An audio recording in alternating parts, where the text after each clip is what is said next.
Un 68% de peruanos en este momento no quiere saber nada de política, según un último trabajo estadístico de IEP. ¿Por qué? ¿Qué está pasando? Vamos a analizarlo aquí en Las Cosas Como Son. Soy Jorge Rodríguez, me acompaña aquí en los estudios de RPP el doctor Víctor Andrés García Belaúnde, exparlamentario, excongresista de la República, un hombre con muchísima experiencia en el ámbito político precisamente. ¿Cómo está, doctor? ¿Qué tal? Buenas noches, un placer estar acá. Antes que nada, ¿extraño o no el Congreso? Hay días que sí, pero muchos días que no. Antes yo salía a la calle y la gente me decía, ¿qué hace usted ahí? Salga. Ajá. Ahora que salgo a la calle me dicen, ¿qué hace usted ahí? Regrese. Parece que las cosas no han ido muy bien. Definitivamente. Ahora, y por eso, por lo que está ocurriendo en el Congreso, en el Ejecutivo, es que tenemos estas cifras. Un 68% de peruanos, según IEP, no quiere saber nada de política, y eso preocupa porque estamos en un año ya preelectoral y podemos cometer los mismos errores al momento de votar. Sí, yo no conozco esas cifras, pero son interesantes, ¿no?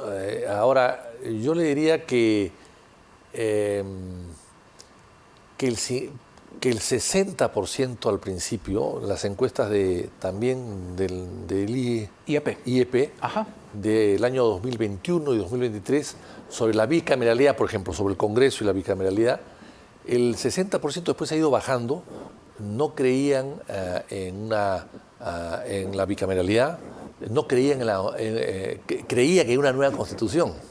Creían en una nueva Constitución. Okay.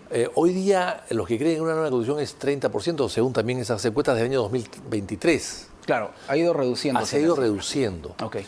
Y han habido reformas de la Constitución en el camino. Entonces, también hay encuestas latinoamericanas que dicen que en el Perú pues, la gente no cree mucho en la democracia. Entonces, yo creo que eso tiene un poco que ver con lo de los jóvenes, ¿no?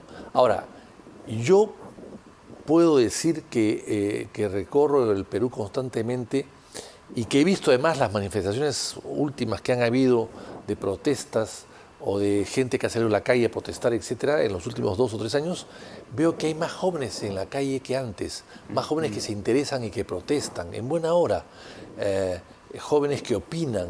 Claro, hay también excesos como este bar de la noche, ¿no? Que hemos visto el otro día. A lo que le sucedió a la congresista Patricia Chirinos. Claro, que también hay jóvenes pues, que entre pisco y nazca empiezan a tirar botellas y vasos de vidrio. Pero en todo caso, yo tengo la esperanza de que la juventud esté participando más en esta época que en épocas pasadas. Claro, estamos, yo reitero, en un año ya preelectoral, ¿no? Pero no es yo creo que se ha adelantado allí el calendario, porque el año preelectoral es el próximo, debería ser. Claro. Y debería ser, inclusive, antes era 180 días de las elecciones, se convocaba a las elecciones. O sea, en realidad se debería haber convocado a las elecciones, se debería haber convocado en octubre del próximo año. Pero ya la presidenta de la República ha dicho que la va a convocar en abril. En abril, lo anunció en su último mensaje. Así es, un año antes. Yo no sé si la norma la ha cambiado, pero en todo caso estamos hablando de un año antes y ya se ha cerrado el plazo para inscribirse en los partidos para postular al Congreso. Claro. De tal manera que estamos hablando de 2 años antes. ¿Por qué se adelanta tanto el calendario? Yo tengo la impresión de que el gobierno quiere adelantar el calendario. ¿Por qué? ¿Por qué querría adelantar el calendario? Para que se dediquen un poco a la campaña y lo dejen trabajar. Lo dejen tranquilo. Lo que quiere que la gente se ocupe de la campaña y que se olvide del gobierno. Nos olvidemos de los errores del gobierno. Porque virtudes errores tiene muy pocas. Los errores del gobierno. Eso es lo que creo yo. Porque claro, el último año es año de muchas, sobre todo los últimos 6, 8 meses antes de las elecciones, es un debate constante de candidatos. Y por lo tanto la gente no se ocupa del gobierno. Las críticas van a los candidatos, no van al gobierno. Se desvía el foco de atención y eso es lo que creo que está queriendo lograr la señora Boluarte. ¿Y qué le parece hasta ahora el abanico de candidatos que tenemos? Algunos lanzados, otros se autolanzan, en fin. Eso es culpa de nuestra inmadurez, evidentemente, pero también es culpa del Congreso que ha aprobado una bicameralidad absurda donde cualquier candidato a la presidencia puede ser candidato a diputados o a senadores. Eso es fatal. Eso se puso por excepción, el año 79, en la Constitución del 79, se puso porque había un congresista y una bancada muy pequeña que a veces definía las votaciones, que era el FENETRACA, y el señor Roger Cáceres Velázquez, que era eterno parlamentario, fue 6 veces parlamentario, quería seguir siendo parlamentario. Entonces él condicionó su apoyo en algunas reformas de la Constitución o algunos artículos de la Constitución de aquella época con este artículo que permitía que un candidato a la presidencia pueda dupletear y ser candidato al Senado. Y efectivamente, él fue candidato a la presidencia del Senado, ganó el año 80, el año 85, el año 90 y el 95, cuando se vuelve a presentar, pero ya no está vigente la disposición, él pierde. O sea, algo razón tenía. Pero quien llega a la presidencia, sin quererlo, porque quería ser senador, pero no presidente, ni se había imaginado ser presidente, es Fujimori. O sea, al final nadie sabe para quién trabaja. Y ya que hablamos de Alberto Fujimori, él sí ha tenido ya un lanzamiento, si se quiere, ¿no? Como candidato por parte de su hija Keiko. ¿Cómo ve esta figura, este escenario? Bueno, me parece un despropósito. La verdad que me parece un despropósito. Yo creo que es una estrategia equivocada del fujimorismo, ¿no? Lanzar a un señor ya tan vencido por la edad y por la salud, lanzarlo a una campaña presidencial que es muy dura, y con el ánimo de ganar, supongo yo, y si gana 5 años va a estar en ese estado, o sea, va a gobernar 5 años desde la cama, si es que sobrevive los 5 años. O sea, me parece que es un despropósito, es una manera yo creo que no se respeta de esa manera a los electores, ¿no? Ahora, hablábamos de estas cifras, por ejemplo, y estas cifras se reflejan especialmente en los sectores C, D y E, según IEP, ¿no? El desinterés de los peruanos por la política, sectores que finalmente terminan siendo bastante vitales, ¿no? Fundamentales en la elección de un presidente del Congreso. Bueno, pero ahí también hay el tema de que todos estos acontecimientos últimos han producido una gran decepción en mucha gente joven que quiere irse del país, que quiere trabajar a otra parte. ¿No? Los provincianos quieren venir a Lima, los limeños quieren irse a Miami. En fin, es una cosa terrible. Pero yo creo que con un nuevo gobierno y con políticas de promoción al trabajo juvenil, a la participación de los jóvenes en tareas públicas o privadas, me parece que eso puede revertir todo, ¿no? ¿Le pareció coherente el mensaje de la presidenta Dina Boluarte? El larguísimo mensaje de 5 horas. 5 horas. Oiga, fíjese, hoy día se celebra 200 años de la batalla de Junín. Así es. Que para mí fue inclusive más importante que la de Ayacucho, porque sin la victoria de Junín nunca se hubiese ganado en Ayacucho. Nunca. Así de simple. O sea, para mí Junín es más importante que Ayacucho, o por lo menos igual son gemelas, son batallas gemelas y triunfos gemelos, victorias gemelas. Pero no estaba ahí presente la señora. Y esa batalla se ganó en menos de 1 hora. Sí. La señora Boluarte ha estado 5 horas en el Parlamento y no ganó nada. No pudo ofrecer nada concreto, no pudo anunciar ni una obra hecha.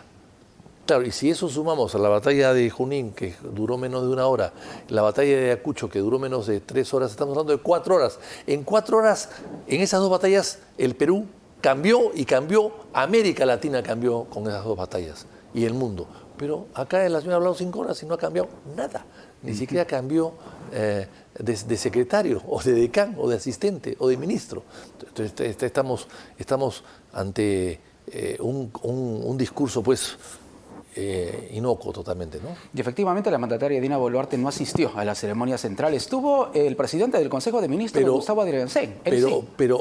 Pero ¿cómo es posible que en la batalla de Junín, en la pampa de Junín, a 4.200 metros de altura, con un frío tremendo, porque hace frío en esa pampa, hace 3, 4, 5, 6 grados, es cierto, no haya ido ella? Ella se va 10 días a la China, se demora en llegar a la China 4 días, eso no importa. Se va a Washington, va a ver al Papa y no puede ir a los 200 años del primer triunfo peruano en la guerra de independencia, auténticamente peruano, después de 14 años de luchar contra el ejército español y haber perdido. O sea, me parece es decir, además el Día de la Caballería es el día hoy. El ejército celebra el Día de la Caballería. Entonces, con todos esos antecedentes, que no puede ir a Junín, que está en helicóptero a 1 hora, 1 hora y media, me parece que es una burla. Claro. Que es una burla. Y además no ha dado tampoco un argumento fuerte, ¿no? Como para Y el dejar de ir. discurso del primer ministro, que lo reemplazó, muy flojo, porque se ve que le dijeron que hable a última hora y dijo 4 cosas. Se refirió a la unidad del Perú. Pero Ha invocado al diálogo y a la unidad. Es lo que ha dicho sí, Gustavo pero no ha Renzi. recordado a los héroes muertos en el campo de batalla. O no ha recordado a los peruanos muertos ahí, que fueron 45. No ha recordado la gloria que significó para los peruanos estar allí, ganar la guerra, ganar esa batalla. Entonces, me parece que ha estado también un discurso bien pobre de historia y de argumentos para justificar la paz social que él pretende obtener en el Perú. ¿Podemos esperar todavía un cambio de dirección, un giro de timón de este gobierno? Lo veo difícil. ¿Usted ha perdido ¿no? las esperanzas ya? No, yo creo que es un gobierno que está flotando, ¿no? Flotando con salvavidas y que quiere llegar a buen puerto, digamos, por los buenos vientos, ¿no? Jalado por los buenos vientos, conducido por los buenos vientos. Nada más, no creo que haya nada. Y sin embargo, los gobiernos de transición son importantes a veces porque pueden cambiar las cosas, porque pueden aprobar o plantear cosas que gobiernos que se quieren quedar o partidos que se quieren quedar o partidos que quieren seguir gobernando o personas que quieren tener futuro político no se atreven a hacerlo por el costo político, no social, político que eso significa. Pero esta señora ni siquiera se ha planteado eso. Ahora, miremos al Congreso, doctor García Belaúnde. ¿Las reformas políticas que se han realizado con miras a las elecciones, son las correctas o no? A ver, han habido 104 reformas planteadas, creo que casi todas aprobadas, para modificar la Constitución, y se han modificado casi 60 artículos. Bueno, yo creo que es un montón. ¿En qué? En 3 años.